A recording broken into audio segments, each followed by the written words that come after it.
The idea of a solo fishing trip had always been my way of disconnecting. No emails, no texts, no noise, just me, a rod, and the water. This time, I chose a remote lake deep in the Alberta wilderness. I'd found it on a hiker's forum, a little dot on the map surrounded by dense forest. The description promised crystal clear water, plenty of fish, and not a soul in sight. Perfect. The first day was uneventful.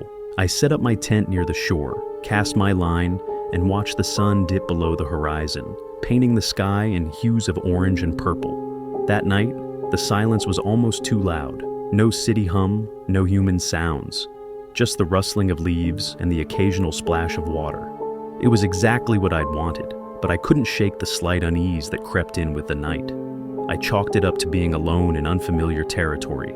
The next morning, I woke to the sound of birds chirping and sunlight filtering through the fabric of my tent. I felt better, energized even. After a quick breakfast, I grabbed my gear and made my way to the edge of the lake. The water was calm, and a light mist hovered above the surface. I spent hours fishing, catching and releasing a few decent-sized trout. The tranquility of the setting was everything I'd hoped for, and by late afternoon, I was finally starting to relax. By the second night, though, the unease returned. I started noticing things. At first, it was small, like the feeling of being watched. You know that sensation, like eyes boring into the back of your head? I dismissed it as paranoia. I was alone out here, miles from civilization. There was no one to watch me. But then came the sounds. A faint rustling in the trees, too rhythmic to be the wind. I froze, my hand gripping the fishing rod tighter as I scanned the tree line. It was too dark to see anything beyond the faint glow of my campfire. Whatever it was, it eventually stopped, leaving the night eerily quiet again. I laughed it off and told myself it was probably a raccoon or some other harmless animal. Around midnight, as I sat by my fire eating a can of baked beans, I heard it. A voice, faint and soft, calling my name. David. I froze mid-bite. My name? Out here? My mind raced. Maybe I'd imagined it. But then it came again, a little louder this time, from the direction of the woods. David, help me. My blood ran cold. It sounded like a woman. The rational part of my brain screamed that this was impossible. No one knew I was here. But what if someone was hurt? What if they needed help? Grabbing my flashlight, I called out, "Hello? Who's there? Are you okay?" No response. I stepped toward the tree line, my heart pounding in my chest. "Do you need help?" I asked again, shining the light into the trees. The beam cut through the darkness, revealing nothing but shadows and dense undergrowth. I strained my ears, but the woods were silent. I turned to head back to camp, but then I heard it again, closer this time. "David." It sounded exactly like my sister's voice. She wasn't here. She was hundreds of miles away in Calgary. A chill ran down my spine as the voice called out again, pleading. "David, please help me." Panic surged. I sprinted back to my camp and stoked the fire, making it blaze as high as I could. The light felt like my only protection against whatever was out there. That's when I saw it, a pair of glowing eyes reflecting in the darkness just beyond the firelight. They were too high off the ground to belong to a small animal, but they didn't blink, didn't move. They just stared. "Who's there?" I yelled, trying to sound braver than I felt.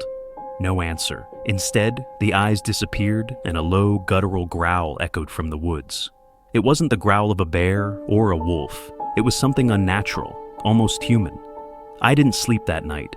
Every rustle of leaves, every crack of a twig set me on edge. The fire burned until dawn, and I sat by it, gripping my hunting knife and wishing I'd never come here. When morning finally broke, I decided I'd had enough. I packed my gear and started the hike back to where I'd left my truck. As I walked, I couldn't shake the sensation of being watched. The feeling grew stronger with every step, and soon it was accompanied by a sound. Footsteps.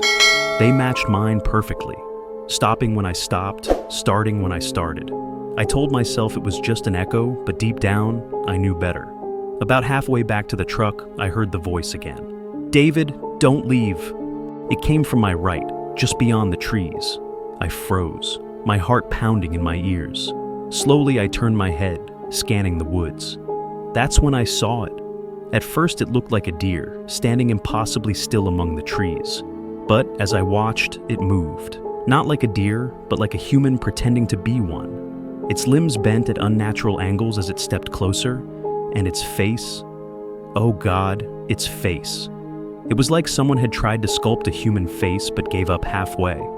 The eyes were too large, the mouth too wide, filled with sharp, glistening teeth. I stumbled back, my legs barely working. The creature tilted its head, as if studying me. Then it smiled. Not a friendly smile, but something wrong, too wide, too eager. I turned and ran. My pack slammed against my back with every step, and my lungs burned, but I didn't stop until I reached my truck.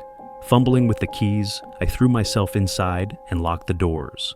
As I started the engine, I glanced in the rearview mirror. Standing at the edge of the tree line was the creature. It didn't chase me. It didn't need to. It just stood there, smiling, as if it knew something I didn't. The drive back to civilization was a blur. Every shadow on the side of the road made my heart jump, and I kept checking the mirror, half expecting to see that thing following me. When I finally made it home, I locked every door and window and pulled the curtains tight. Even now, days later, I can't shake the feeling that I brought something back with me. The whispers started the night after I got home. At first they were faint, like a breeze slipping through the cracks. But then they grew louder, more insistent. David. Sometimes I see shapes in the shadows, tall and thin, just out of reach. Last night, I woke up to the sound of footsteps in the hallway outside my bedroom. I didn't dare open the door. When I finally worked up the courage to check, there was nothing there. Just the faint smell of damp earth lingering in the air. I've started sleeping with the lights on, but it doesn't help. The thing I saw in the woods isn't bound by light or dark. It's watching me, waiting, and the worst part? I think it's getting closer.